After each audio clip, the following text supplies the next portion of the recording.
It's time to break down Restgate when your favorite NBA team shows up in your city and decides to rest the players you purchased the tickets for. It's upsetting. Here's the question we want to know.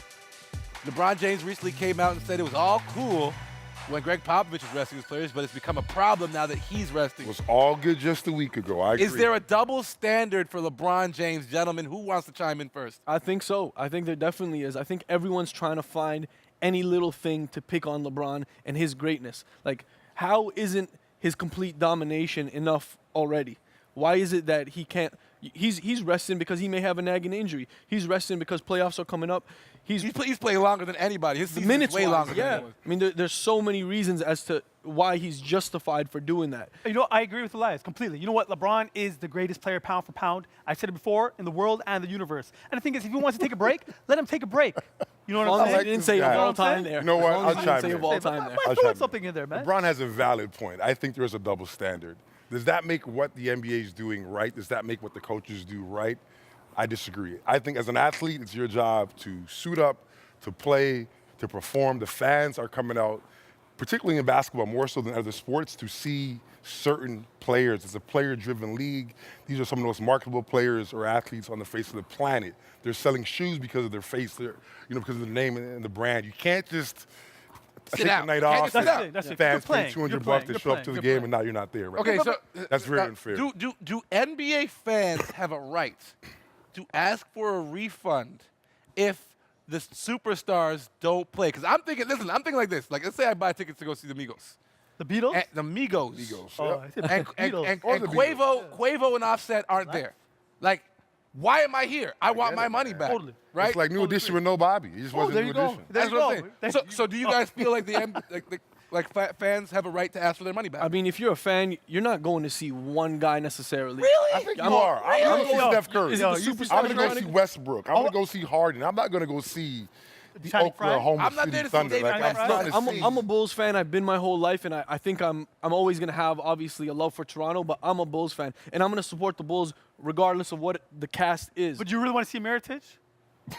I don't want to see I'm not Meritage. going to answer that You question. really want to see see Meritage? Meritage? I like Nobody Meritage, wants actually. Meritage? I like Stretch Forrest. Jamal, man, I hope you're not listening to this. Man. All right, so we have myself and Dwayne. We're thinking up ways to rectify the situation. We like to present options.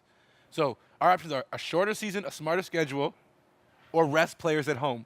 Which one of those appeals to you? Shorter season. You got to do shorter season. You really? You have to. The kind of money? Go 70 games. 70 games should lock it up, man. But shorter season means smaller paychecks. Well, And you think the players? these guys are already getting overpaid as it is, anyways. You know. What I I'm saying? personally like the idea of resting players at home because I think that the road games, first off, they're tougher to win. Yeah. Although the Tinderization of the NBA, I'll talk about that later, changes that. But also because the fans in the other cities probably get one or two chances to see these superstars play. Yes or no? But it screws the local people. Like, I mean, if you're here to see DeMar and Kyle You have Lowry and Ibaka, 41 other chances to see them play. but what if you're only free that one night? Okay. Well, I think the commission is looking at starting 2 weeks earlier moving forward in the NBA, and I think that gives you a little more gap and a little more room to operate where you can take those rest days. The problem right now is you're playing a back-to-back, you're taking a day off, then you're playing a back-to-back, and that is what buys into the fatigue, and you don't get to rest properly, you don't get to ice like you want to. That's where it all... You know what it is? Maybe. Hold on, but before you get into it, we got some words from Big Papa Popovich. Do you want to see this guy in this one game, or do you want to see them for 3 more years of his career? Because that's really what he's proposing. He's saying that just an extra rest day in a week elongates someone's career exponentially. Yeah. Agree or disagree? I agree, and I think to add to his point, and maybe to add to your point, as the NBA tries to figure out exactly how to solve this issue, maybe it becomes age-specific, or maybe you have to meet certain criteria in terms of number of years in the NBA before you're allowed to take a rest night. Obviously, with LeBron, 6 straight finals, Team USA, All-Star game, yada, yada, yada. At some point, it does take a toll on your body. And at some point, completely fair. But at the same time, that's going to take a shot at your legacy. You look at a guy like Michael Jordan, Allen Iverson played through injuries. Look at a guy like Westbrook currently. Obviously, his value to his team, they're not going to win games without him. But Westbrook not only does not take games off, when's the last time he took a possession off? Never. Oh, there you go. Love that guy. And that's what you love about watching NBA basketball, those alpha dogs. Let me throw something else out here, guys. I got to switch speed, switch topics. I hate doing it, but we have to talk about Lavar Ball. Dwayne's going to throw up a quote of some of his recent statements, but the question I'm going to pose here is, okay, first off, I'm just going to read the quote for you guys. It's going to be so hard for his kids. He's talking about LeBron's kids, because they're going to look at them like, you got to be just like your dad. The expectations is very, very high. Now, here's my question for you guys. I got Elias, you help with the rankings of kids coming out of high school. Vi, you coach.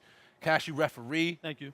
What does the existence of a Lavar Ball say about the state of the game at the youth level? Look, can I start this one off? I'll let you start. As an official for York Region basketball. I think they probably disassociate and themselves. I've seen it all. I've seen it all. Like, okay, let me continue. In York Region. York Region and other places as well. And you know what? With LeVar Ball's comments, it's just reckless. And it opens up the floodgates for parents, as we both all know, to talk reckless to the referees, to the coaches, to the other kids. And it's just crazy talk. Because LeVar Ball is delusional, and he's talking like he's drunk. As you both all know.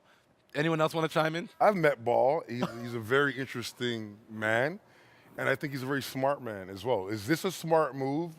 I think What's the definition of smart? He's smart in terms of he's done things his way. He's done his things in a very unique way in terms of not putting his kids where other people said they had to be.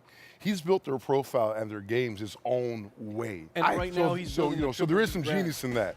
Absolutely. In terms of what he's doing now, in terms of the marketing, I mean, his sons are some of the most followed athletes on social media, all three of them.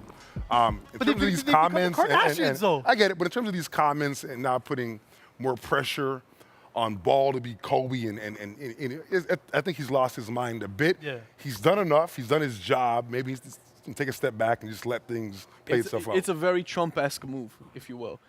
He's using this as a business tool, right? He's selling shirts, he's selling hats, he's doing all that. Nobody wants to buy that shirt, man. No, and I mean it's adding to the age of entitlement. That's what I don't like from an evaluative standpoint. When we're on the scene and we're evaluating kids for North Pole Hoops, we're looking at guys and we're looking at families and coaches and the way kids react to the way that we tweet about them or anything like that. Now you got a parent who's coming on and he's the brand manager. Like it's a little overboard. I'm discouraged by this simply because everyone keeps referring to the dollars that are made and the social media following and so trumping that ahead of developing young people, which I think is a parent's primary role.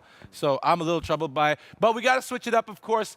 Tonight, it kicks off March Madness, the Sweet 16. We got to break it down. The big news, of course, the Wisconsin Badgers out there catching bodies left, right, and center.